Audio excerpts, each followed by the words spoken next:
got no bones, no bones. Now here I go. A worm doesn't have any bones inside, but that doesn't stop it from taking a ride through the soil. A worm is strong. If it had to, it could carry 10 others along. That's right, they're strong worms. Did you know that? And here's something else that's interesting. What do you have on your face? There's two of them. You look at the world with them.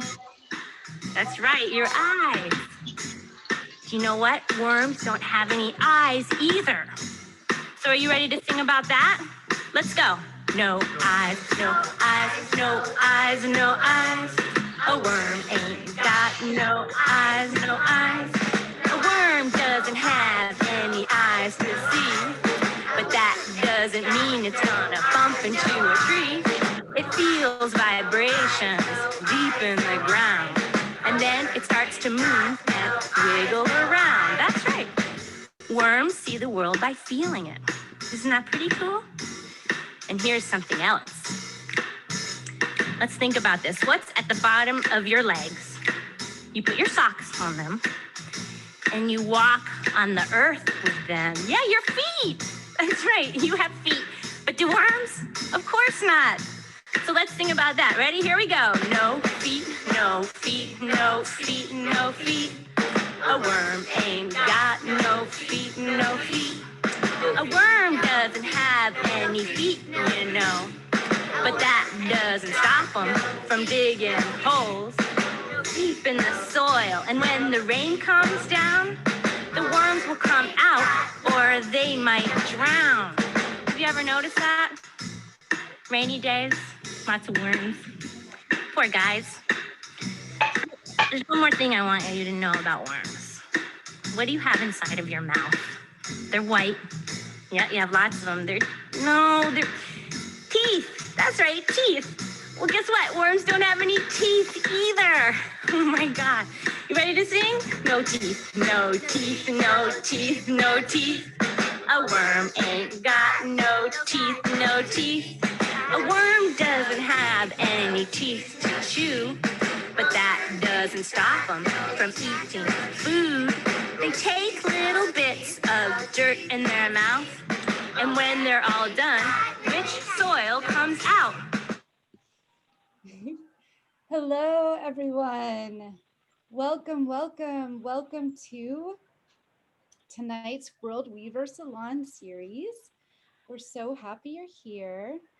If you haven't filled out the poll in progress, please do so. And also let us know in the chat box where you're zooming in from tonight.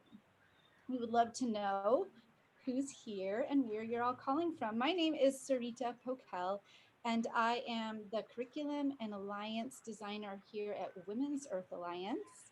Women's Earth Alliance, in case you are new to our organization, is a 15-year initiative that was started in Mexico City by 30 women from around the world who gathered with the question of what would it look like if the women on the front lines of the climate crisis, bringing solutions to their communities, were connected and united and supported. And so for 15 years, we've been working hard to answer that question and iterating. And we are super happy to weave you in to your community, to our community and our alliance. And thanks for joining us. So today we are on this incredible Zoom experience. It is so amazing that we can all come together from so many places near and far to learn together. We are here to learn about creating Black gold through our worm friends, through vermiculture. And our Zoom culture here tonight is that we're going to ask you to stay muted. We're going to ask you to use the chat room to let us know if you have a question or comment. If it's something that's a clarifying question during the presentation, feel free to just type it in and we'll call on you to unmute yourself and ask it. If it's a question to kind of further the conversation tonight, we will probably just ask you to wait till the question and answer portion of the call. If you have any technical assistance, you can chat me directly, Sarita. Yeah, I'm sure many of you are very familiar with Zoom right now. We probably don't need any more to talk about Zooms. So tonight, I am super honored to introduce our presenter. She's a dear friend and colleague at WIA. Kendall Dunnigan is the Director of Resilient Communities at the Occidental Arts and Ecology Center. She co-teaches the Permaculture Design Certification course there. And her work focuses on facilitating collaborative ecological design processes with priority given to supporting economically and environmentally marginalized communities in the US, Latin America, and the Caribbean, with a focus on Indigenous communities, women's leadership, and youth programs. And she is going to introduce her team. We're so happy you could join us. Thank you, Kendall. Thanks, Sarita. Greetings, everyone. Again, I'm Kendall, and I am here tonight with Abby, Camille, and then also our camera, wonderful person, Luke.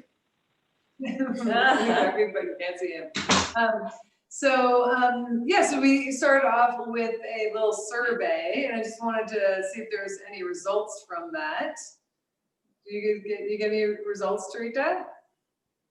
Yeah, so we have out of 28 participants, 19 people responded, and everyone has touched a worm, so that's really great news. And as for kissing a worm, only 3 people have kissed a worm. Not fully surprised by, because I haven't kissed a worm either. And then finally, if you cut a worm in half, then you get 2 worms, true or false. We have 9 people who said true and 10 who said false. Ooh, excellent. Okay. All right. Thanks, Rita. Thanks, Rita. Thank you. And for doing that.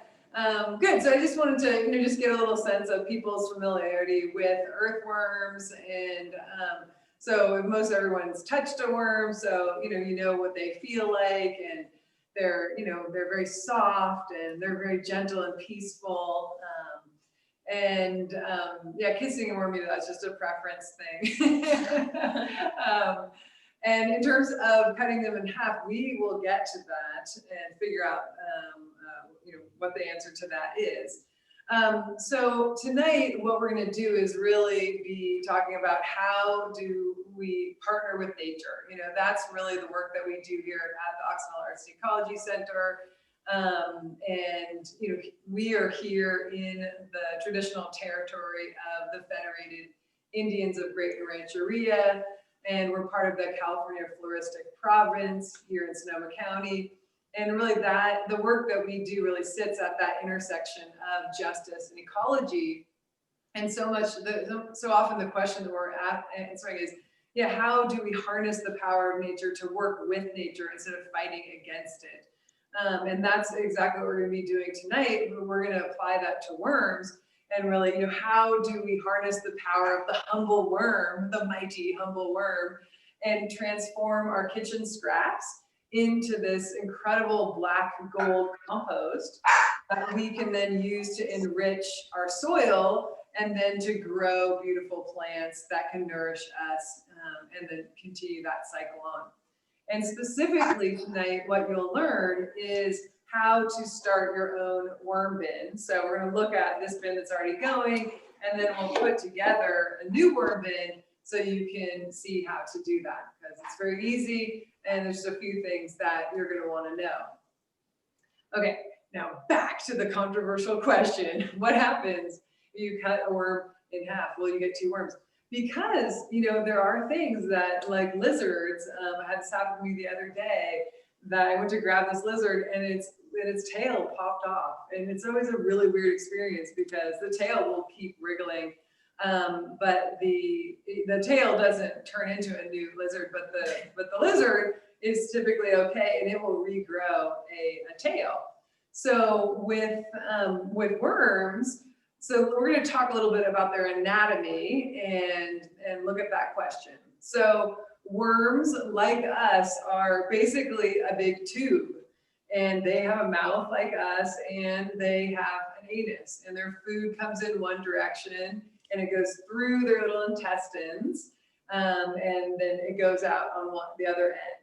So it has all of its organs mostly around in its head area. And so if you cut it in half, it will create two little wiggly areas, little wiggly segments, but neither one will live. So it is a myth that you can cut a worm in half and get two. Oh man, I a know. number of times. Yes, but you can't kiss a worm and it will continue to live. And so will you, because worms there's no diseases that you can get from worms. You can be around worms, your kids can touch worms, your pets can touch worms, you'll all be fine. No one will have a hard time with worms. The other thing about worms and their anatomy is that they have this band around the upper part of their body. You've probably seen them when the worm gets to a good size, it'll have this lighter colored band kind of around its neck. And that is called the clitellum. And that is where the eggs are. And that is the area that gets fertilized. And so then there's these fertilized eggs in that area. And the whole clitellum with those fertilized eggs then slowly slide up over the head of the worm. And when it comes off, the two sides of the clitellum cinch down, and it becomes this little egg case that's about 1/8 of an inch long. And it's kind of golden in color. And there are 2 to 20 little baby worms in there, and they will come out. So that clitellum's a really important thing to know about, because that's how your worms you're gonna notice that there's these little egg sacs and these little baby worms. So you're gonna have this whole worm farm. And the other really important thing for us as worm farmers is to know that worms, they have gizzards. So like chickens, they have gizzards, and we're gonna talk about that more, because part of, we have to create an environment that will work for them with this gizzard setup. And worms, this anatomy of worms, it really sets them up as keystone species in ecosystems, meaning that their presence creates more capacity for that ecosystem for other organisms. And specifically, they are decomposers, we know that, and they eat that leaf detritus, and then they turn it into this incredible soil. And they are really pushing the carbon cycle forward. They're helping to break things down and move it forward so that it's available for the next generation of plants to grow in. So they're just really incredible and important organisms. And then we can use them, we can create little miniature forest floors, as Abby was saying earlier, and harness that power. So Abby, why don't you tell us a little bit more specifically what is vermiculture and some of the vocabulary we're going to be using? Definitely. I know vermiculture sounds like a really fancy word, but really vermi just means worm in Latin. So you are going to become a vermicompost farmer, a worm farmer, essentially. So what worms are really amazing at doing is breaking down organic matter into highly nutritious soil amendments that then you can bring back to your land and your soil. And it completes this whole cycle, breaking down old food into essentially new food. And what that soil amendment is called is castings. So you might hear us later on calling something the castings, and that basically just means worm poop. Another fancy word. Worm gold! Yeah, we're really into fancy word for poops on this lesson. So castings, that's your key word. Now I'm going to get into the 5 main benefits of vermicompost, just in case you weren't already sold. So number 1 is that it reduces so much waste from landfills.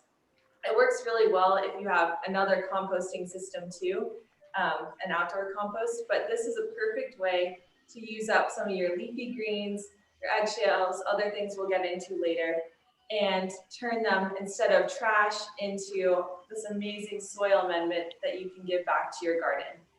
And what some people don't know is that methane is 25% or 25 times more potent of a greenhouse gas than carbon dioxide. And methane is what is produced when you put food underground into landfills. And 34% of all methane emissions in the US come from our landfills. So really, by reducing the amount of food waste that goes into landfills, you can really decrease your carbon, your impact, and really help combat climate change. The second is that this amazing vermicompost, these castings, are awesome for building soil. So if you're starting a garden, if you're keeping up a garden, you're getting all this awesome fungus and bacteria that's inside of the micro.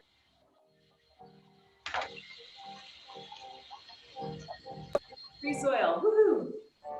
And number 3 is that you can do it indoors. It doesn't smell, it's super easy. You can put it in tiny spaces. I mean, we could just stand by this and smell it all day. And honestly, it smells good. We've been talking about this people amazing like it. fragrance. Yeah. Maybe even makes your bathroom smell better than if you didn't have it, which is great. Ooh, that's a really good selling point. Exactly. If you want to debunk your bathroom, start bringing in some worms. Number 4 is that you can share. So you might start with 1,000 worms, even in just like a couple of cups of the soil. And within a year, you can have 18,000 worms. It's amazing. They're just worm machines. So by the end of the year, you'll be able to share so many of these worms, either by putting them back in your garden or sharing them with your friends. It's kind of like if you have a sourdough starter or a kombucha starter, you can just keep sharing it. And then lastly, they make really amazing pets. They're peaceful, they're cute, they're quiet.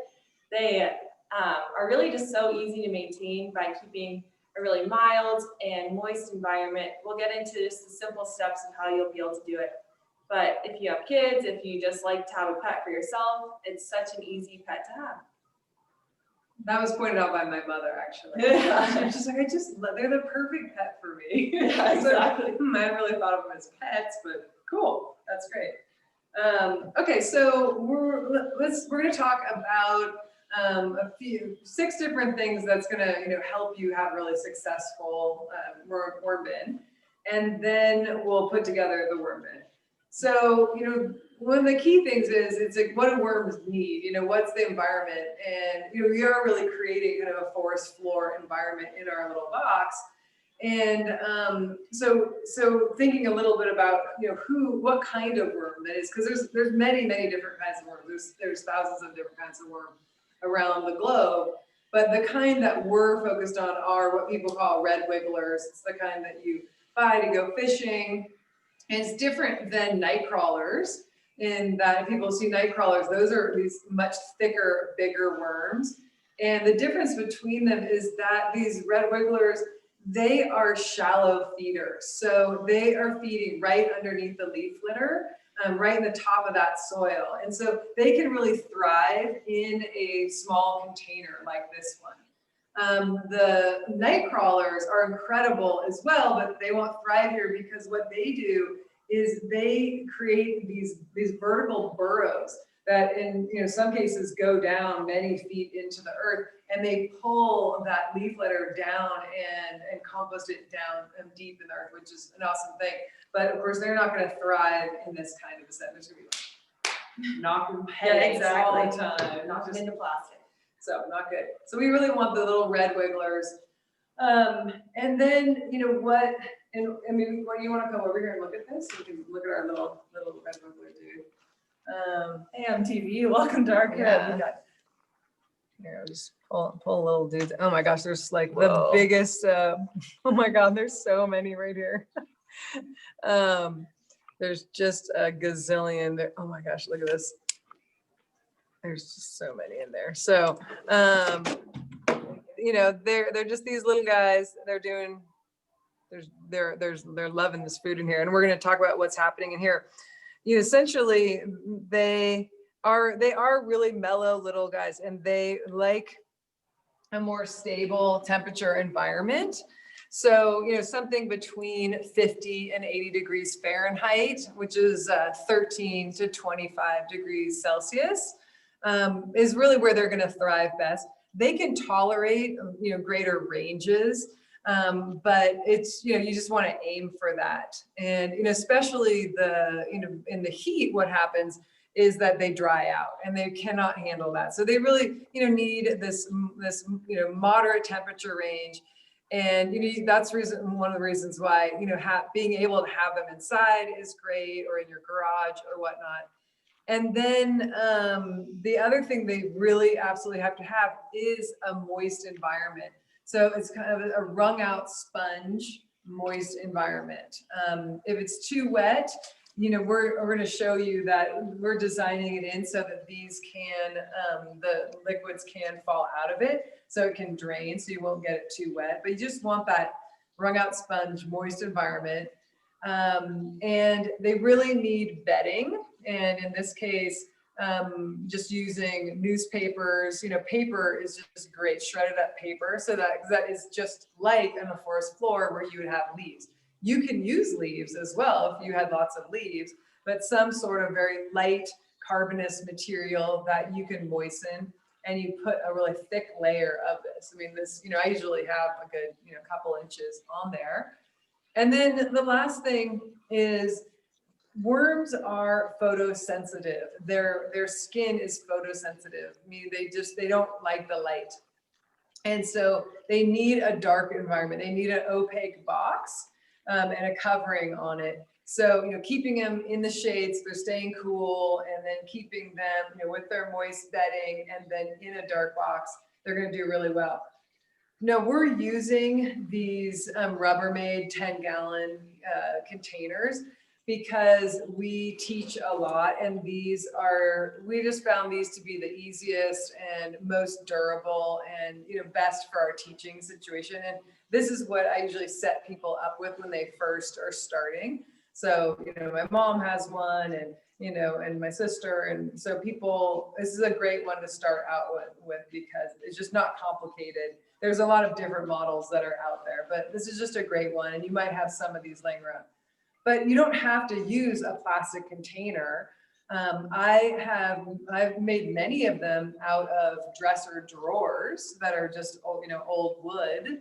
And as long as there's no, toxic sort of coatings on it, you can put them in there and make a little lid for it. It may not last forever, it might just last for 5 years and then fall apart, but that's fine because you're reusing that. So you can really use, anything, but I think like this depth, which is, about, 10, 12 inches is great. And you'll see it isn't actually, it's only going to right about there. So, not too deep. They really are just feeding right in the surface. Okay, so what do they like to eat? Yeah, so as that awesome song said before we started, worms do not have any teeth. No teeth, no teeth. So as a result, you really need to give them something that they'll have in their stomach to grind up whatever they're eating. Or in their gizzard. In their gizzard, yes. So they have the long gizzard where they digest everything down. So I got a little bit of soil beforehand that we'll just be able to put in our container later. I'll give these guys a little more because sometimes the babies will need some. And then that helps them just digest and break down the food that you've given them back into the soil or back into the awesome vermicompost. And the things that they like to eat, worms are vegan. And so we want to make sure that we're not giving them any meat, nothing too oily, not dairy, nothing that you would think a little baby worm with no teeth could eat. So that's why you can get another, check it out here. Little man, they're very sensitive. So we give them lots of greens because that's great for anything, any bean. And then eggshells are awesome. I guess that's kind of a break of the rule of the veganism, but eggshells are great. And we kind of like to break those up a little bit in there too. So get a nice little eggshell crumble, yum. And then also coffee grounds. Where do our coffee grounds go? You all can imagine coffee grounds. We'll get some of those going.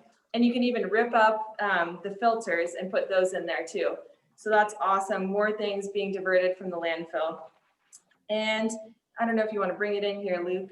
You can kind of see what decomposes or what gets digested very readily and what doesn't. This looks like it was some sweet potato.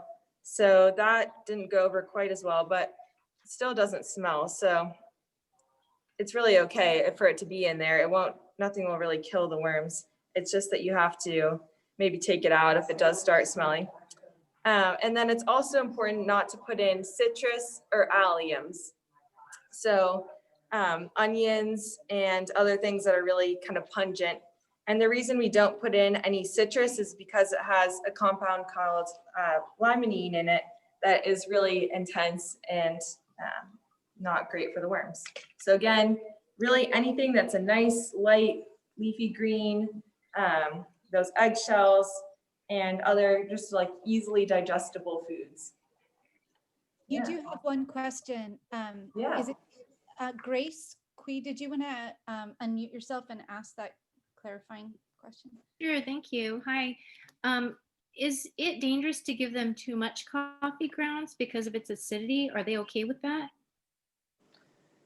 I've never found too much. I mostly feed mine coffee grounds, and they seem to do fine. You know, you are balancing it with the bedding, because they will eat the bedding. And so, you know, you're gonna layer in. Do you want to come look in here, Luke?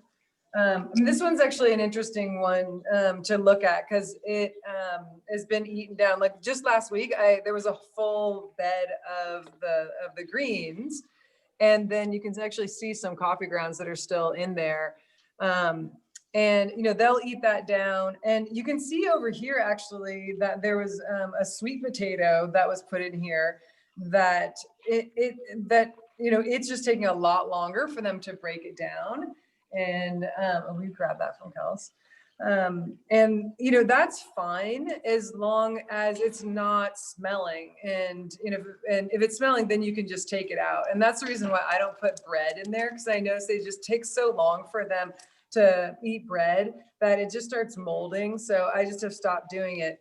But you know, in terms of the food, then they also have this bedding that's on top of it, which once their food runs out, or if they don't like their food, they'll just start eating this. And it's really nice because let's say you go away for, you know, I've gone away for months at a time, and, you know, I filled it up with lots of food and I really put tons of bedding.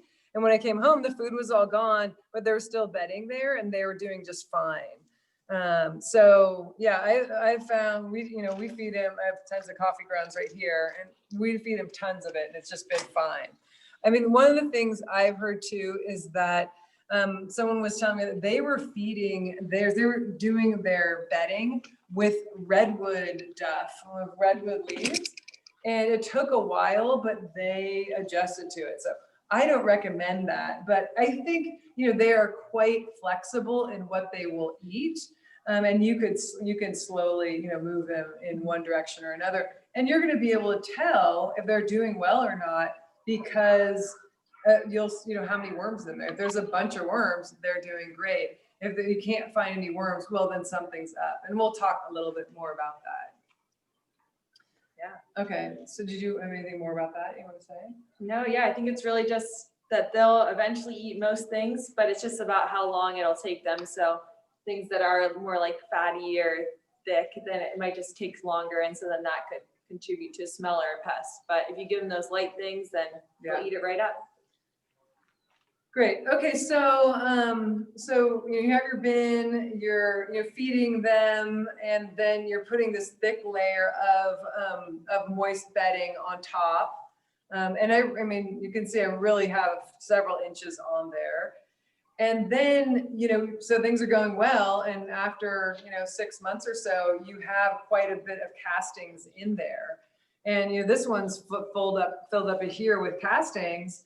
And there are different ways you can harvest it. You know, sometimes when we have a whole class, we'll actually take it out and dump it onto a tarp, and the worms will all dive away from the light, and you can slowly pull it off. But I feel like that is really disruptive to the worms. And I notice that when I start a new bin, or if I do that and I start a new bin, it takes them longer. It takes them a few weeks to adjust to it, because it's just sort of shocking to them, because they are very sort of, you know, they're just very gentle, very gentle. Yes. So I think an easier way and a more gentle way for them is if you just take the contents of your bin and you pull all those castings over and pile them up on one side. And I'm not going to do that right now, but you can come and look just to see, you know, what I'm talking about, you know, you could just take all your castings and just pull them all over to one side. So you want to make sure it's not too full, so you can do that. And then you start putting food and bedding on the other side. And then all the worms will migrate over there after, you know, a couple weeks. And then you can start harvesting from the other side. And when you harvest, you'll notice there are some worms in there, and you can either pick them out or you can just, you know, take them with you to wherever you're going. But that's a much easier way, you know, just move it all over and then start feeding over there. And then, you know, and then you can kind of switch back and forth. So that's really, I think, the easiest way. And then the question is, okay, well, what do you do once you have all these castings? And the nice thing about castings, different than some compost, you've probably bought compost where it's hot. It actually is still, you know, has a heat to it, or it still has pieces of wood and whatnot in it, which is great, but often it's not fully composted. And some of that, if you put it right on your plants, it can burn your plants.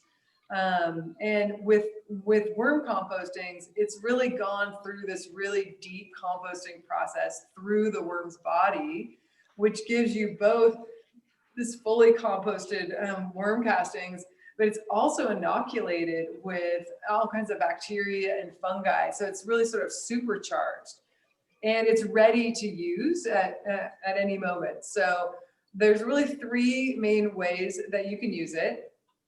One is you can just, you know, grab that out and put it around your potted plants or your outdoor plants. I use it a lot for my citrus because the citrus are so hungry. The key thing is really kind of mixing it into that top layer of the soil and then watering it. You know, if you just leave it right on the top, it'll dry out and then it'll take a lot longer to break down. So sort of really mixing it in, then watering it. Great. The second way is to take a bunch of the castings and put it into a bucket and fill that bucket up with water and make a worm casting tea that then you can use to water different plants, and then they'll get the nutrients. And of course we'll show you that there is this gap underneath here where there is essentially worm tea collecting. And you can see that in there? No, we don't need to look at that. It doesn't look too great. But there's just a bunch of, you know, dark liquid in there, and you can just water that down and water things. So you can do it, you know, as a solid, you can do it as a liquid. And then if you don't have any use for it right now, you could dry it, you just set it out and let it dry. I wouldn't do it in direct sun because that's going to volatilize a lot of the nutrients that are in it. But, you know, do it in the shade, just let it dry out, you know, on like a larger tray. And then you can put it into a bucket with a lid and you can store it for a long, long time. And you'll just rehydrate it when you're ready to use it again. A little bit goes a long way. It's awesome. Yeah. And then, you know, in terms of once you've harvested and used it, and, you know, if you're doing this method where you're going back and forth, you know, the worms are in there and they're just restarting it. If you're starting a new bin or you had dumped the whole thing out and harvested those worms, you know, you'll not only will you have your worms, but you also have all those egg cases. And, you know, it's hard, and I can't show them to you right now because it's just, they're too tiny to see. But you'll notice as you start looking through, there's lots and lots of egg cases. So they're really, you know, once they get going, they really start reproducing. But they do manage their own population based on their environment. So depending on how much space they have or the temperature, the amount of food, so they do really regulate their own population. Do I like, you know, worm castings all over me? I like feel it on my ear. You're joking, but it's probably really good for your skin, you know, like why afterwards we'll do like a big facial. Okay, so let me just see if there's any questions right now, and then we're gonna actually set up the new bin. So you get to see it from scratch. Are there any burning questions, or we can wait? All right, so, okay, so we're gonna set up the new bin. And as you can see, we bought, and this one we've had for a long time. This, it's this made rubber neck 10 gallon. This is a 10-gallon one. And the green is very hard to find. Oh, yes. deluxe. So I buy 2 of them. And one of them is going to be that outside, holder one. And then the inside is where the worms are going to live. You want to explain what we did with the inside one? Yeah, so what we did is we drilled some holes on the bottom. So then if it gets too liquidy in there, that can all drain through and drip into this bottom bucket. And then some smaller holes here along the top. And that allows for the airflow to flow through and just make sure that they're getting some fresh oxygen in there.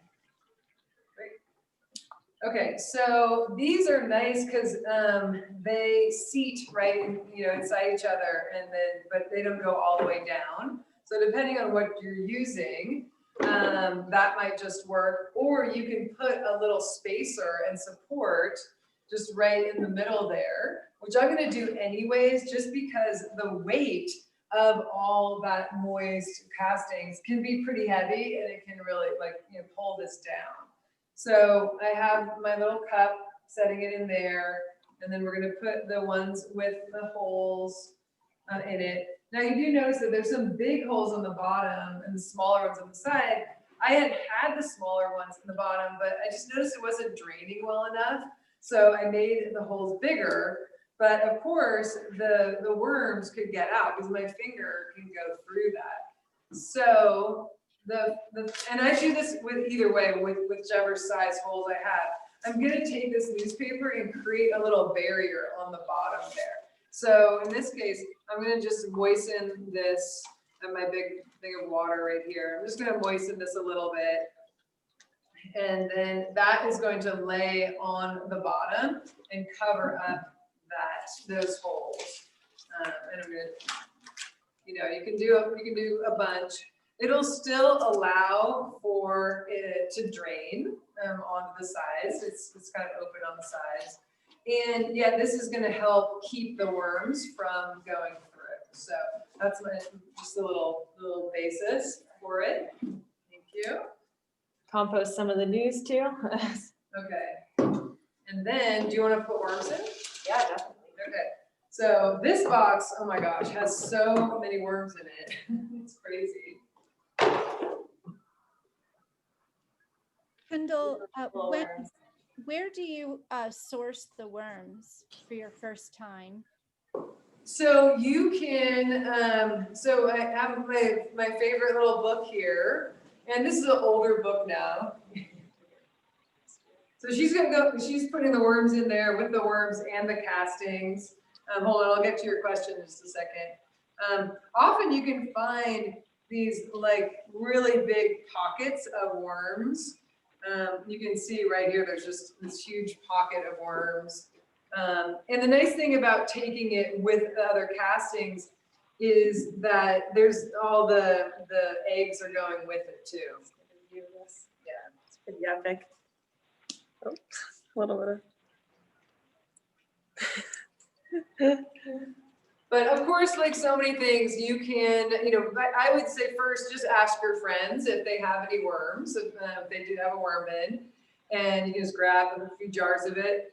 Then, oh my gosh. I know, I got a really big clump. And then you can Google it, and you can order vermiculture worms and just get them in the mail.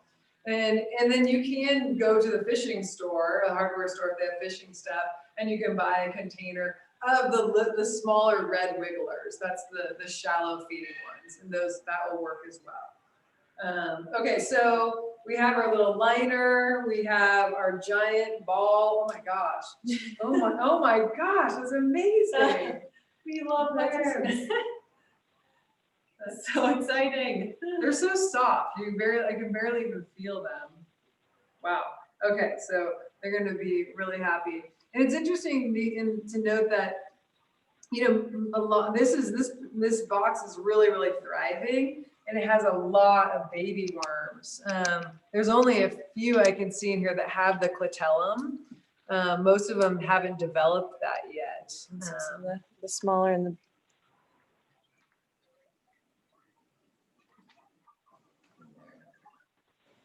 Okay, so got our worms in there, and now we're gonna feed them.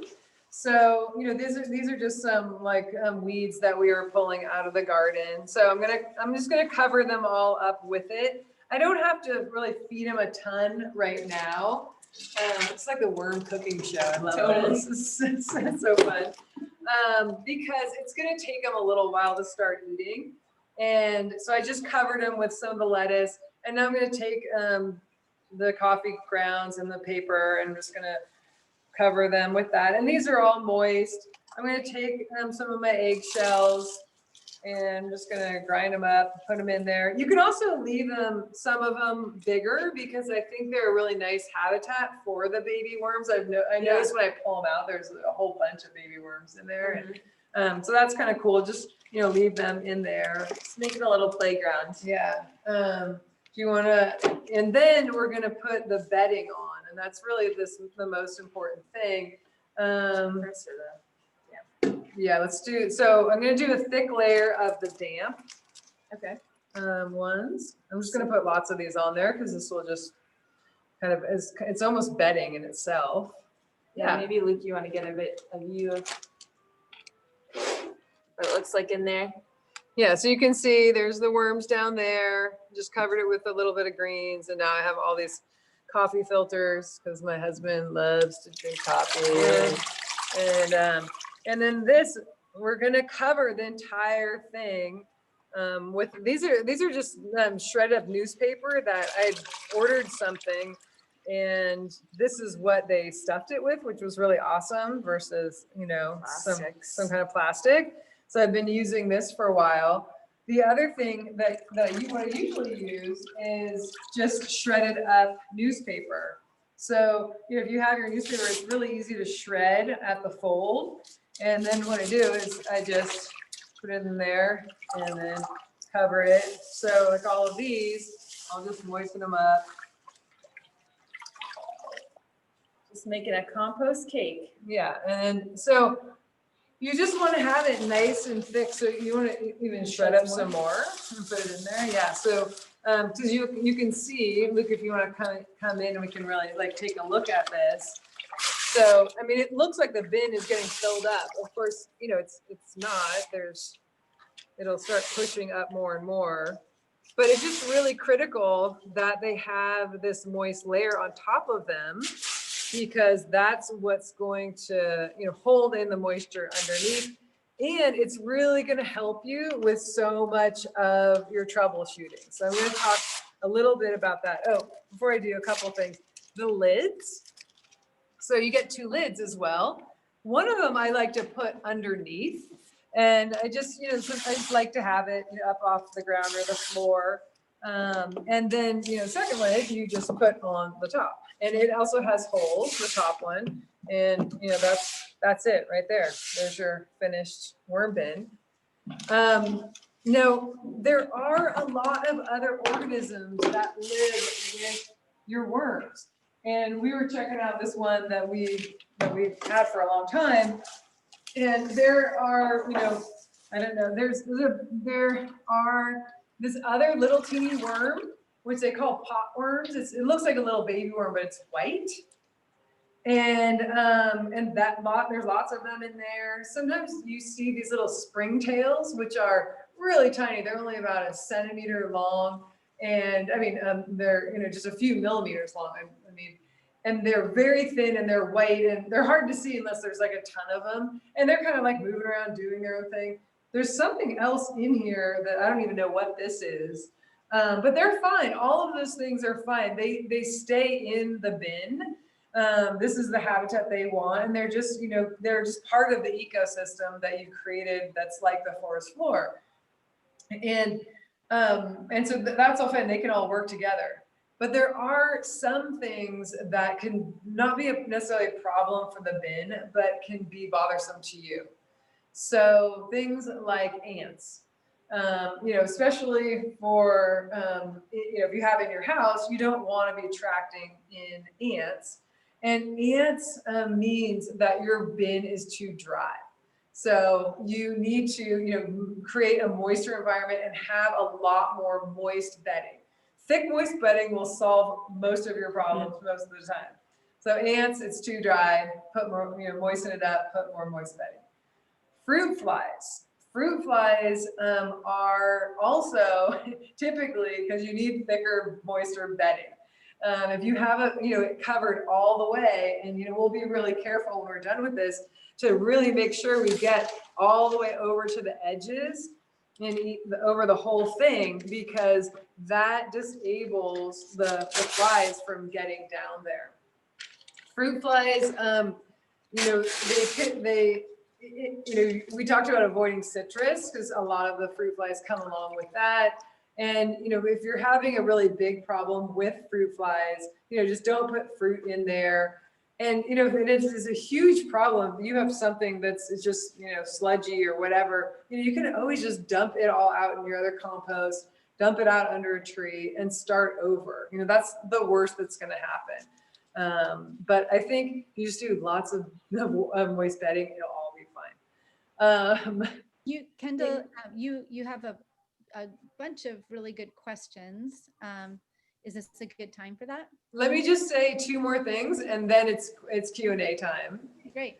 So let me just say two more things. So yeah, if it is smelly, then because as we were talking about, it really shouldn't be. This one smells so nice, and it hardly has any smell at all. It's because it's either too wet, and you need to make sure that it can drain down onto this lower level, or that there is food in there that's rotting because the worms aren't eating it fast enough. And then you can just take that out and you just note the preferences of your worms. And then they're so picky. You just got to get to know them. Yeah. Or you need to harvest it, because sometimes if you leave it for a really long time, the bottom part of it turns from this nice castings, which looks a lot like coffee grounds actually, into really this kind of heavy, thick, dense sludge, and it becomes anaerobic. So if you leave it for too long, that can happen. And then you just need to harvest it, and you can still use that. It's perfectly fine. One other thing for those of us who are putting them outside, and this really goes for, now for urban, suburban, rural areas, is that you need to put some kind of a bungee over the top if it's just like out where raccoons could get it. Because raccoons, this is like spaghetti to a raccoon. They love it, and they'll just go through it and eat all of your worms. So it's good to just, latch them down, because I know. So that's all the troubleshooting piece that I want to say. Is there anything else that you want? Oh, we didn't be sure to. Oh, we didn't put our dirt in. We'll add our dirt, our soil. Great. So that we get that nice grit for the gizzard. Yeah. The nitty gritty. Awesome. Perfect. Okay. So do you want to add anything else before we do Q&A? I think that's great. Yeah. Okay. All right. So let's talk about worms. What are the questions? Great. Emma, did you want to start off by asking your question? And we have about 5 or 6 questions and about 5 or 6 minutes for questions. So I just wanted to mention that so we can plan accordingly. Go ahead, Emma. Okay, I'll go quickly. But first, thank you so much, Kendall. This has been awesome. I was just wondering, I compost at home without worms in a little insulated thing that I turn, and I was wondering what the benefits of worm composting versus other methods of composting at home are, and if there's a way to do the two together or supplement one with the other. So you do it in a container like this? In a little thing I can turn. That you can turn. Mm-hmm. To keep Okay, it. Cool. Yeah, those are really awesome too. So right, I mean they're great together because as we've been saying is, these are more, it's better if you're more selective about the foods that you give it, and then you can put everything else into your other one. But the thing about worm castings is they have more nutrients in them. They are sort of a superior compost.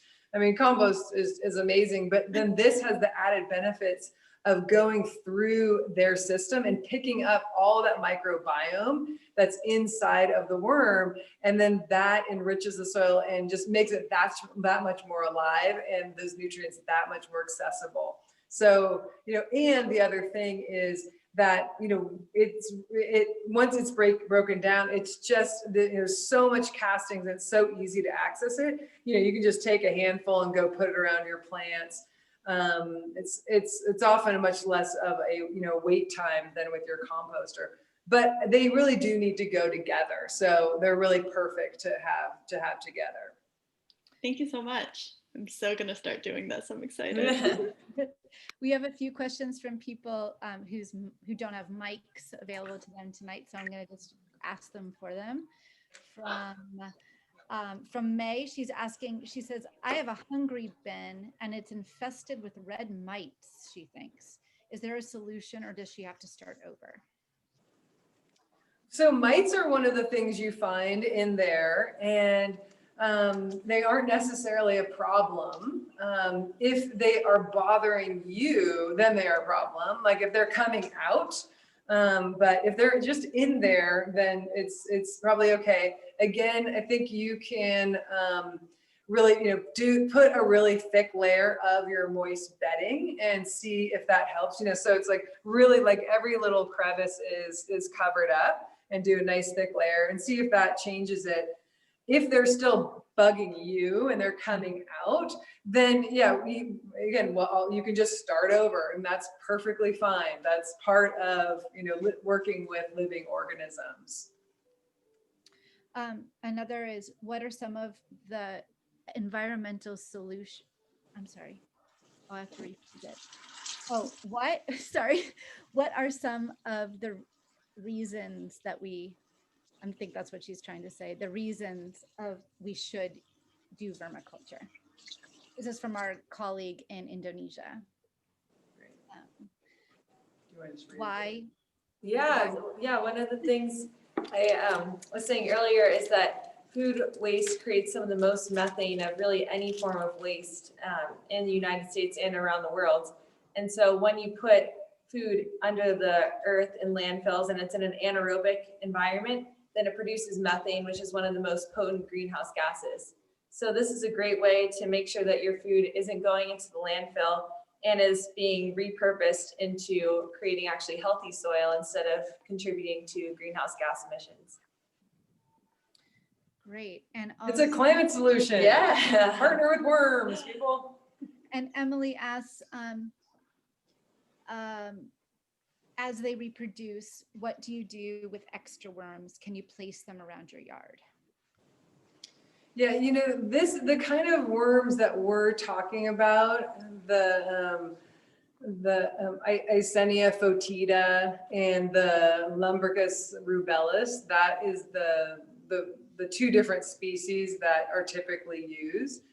Now, they're not native to North America, but they are all over. And depending on where you live in the world, they may not be native to that area. So, I typically don't put tons of them outside because I want to support, other native populations as well. But at this point, they're all over the place. So typically what the worms, they really manage their own populations. They will, if you don't take any of the worms out, which you will inevitably when you harvest it, but if you're leaving most of it in there, they'll really manage their own population. So I rarely take them out of mine. Out of my friend Brock's, we take them out all the time. And then that just sort of stimulates them to produce more. So you can either, not take them out and they'll kind of manage their own population, or you can take them out and, I would start other worm bins with them, or go fishing. It's the perfect gift. Just start a new worm bin, throw some worms in there. It's the perfect pandemic gift. Everyone loves it.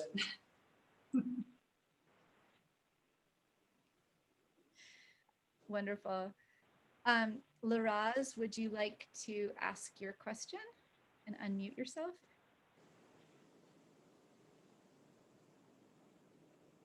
Luraz? Okay, I'll ask it. Luraz asks, how much time does it take to produce the humus, and how much is it possible to obtain considering the space of their development? Okay, so, just like how they manage their own population, they also, they also produce their castings at different rates depending on what's going on. So, one thing is when you first start your bin, it takes them a little while to adjust to where they are and to start eating.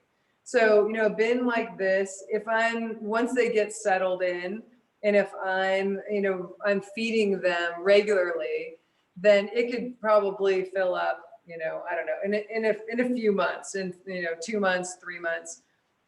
The way that when it's ready to feed them food is just you go and look once a week and see if they ate all their food, and then you give them more. So their rate, you just have to go with their rate of eating, and it will change throughout the year depending on kind of what the temperatures. If they get too hot, they'll just stop eating. If they get too cold, they'll stop eating. So if they stay right in that mid zone, they'll be eating a lot more and producing a lot more compost. So it's really a process of getting to know your worms. But a bin like this is going to fill up in a few months, and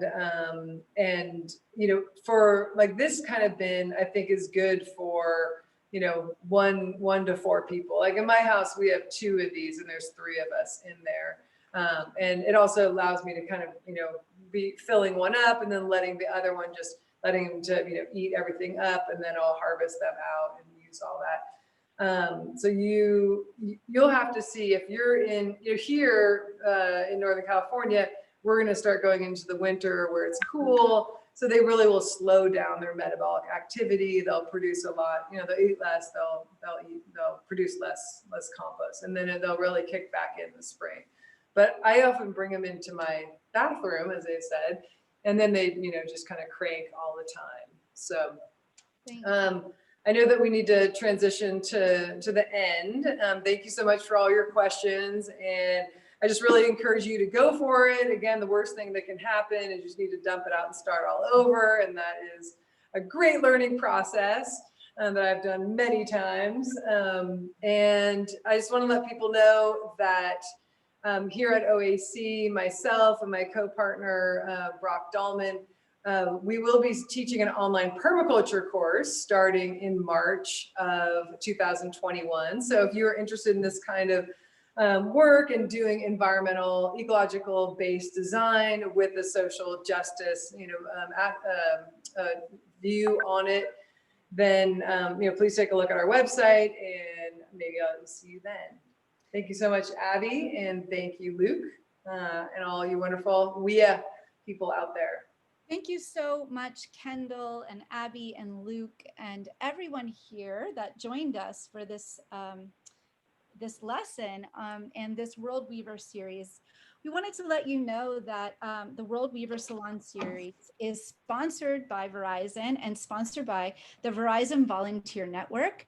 Some of you on this call now, many of you are from the Verizon Volunteer Network. And as Kendall mentioned, this vermiculture and worm bins, creating worm bins is a climate solution.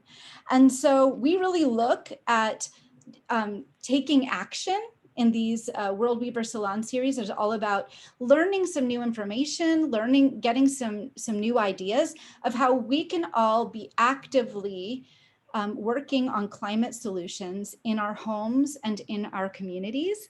And so we have some actions that we would like to share with you right now, and an opportunity to send all of them. We would love to see your worm bins that you create. If you take a picture or a video of you doing this, that will be wonderful. Yes, this recording will be available to all of you on the Verizon platform and on the Women's Earth Alliance website. So you can look it up and study it as you're creating your bins. Here are some other ideas. You can reduce your carbon emissions by reducing your food waste. Offer some research hours. There are opportunities at Women's Earth Alliance to connect deeper with our network and create some campaigns in your community. So we're going to be following up with everybody on this call with some of these actions that you can take.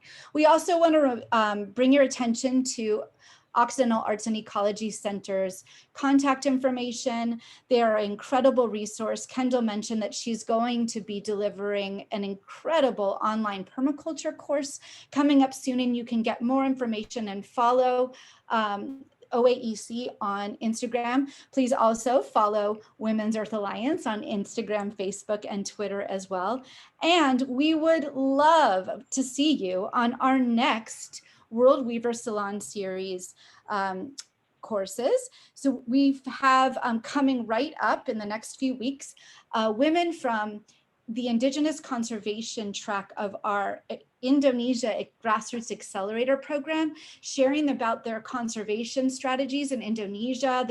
They're conserving land, water, tigers, bats. They are the most incredible women, and we can't wait for you to meet them.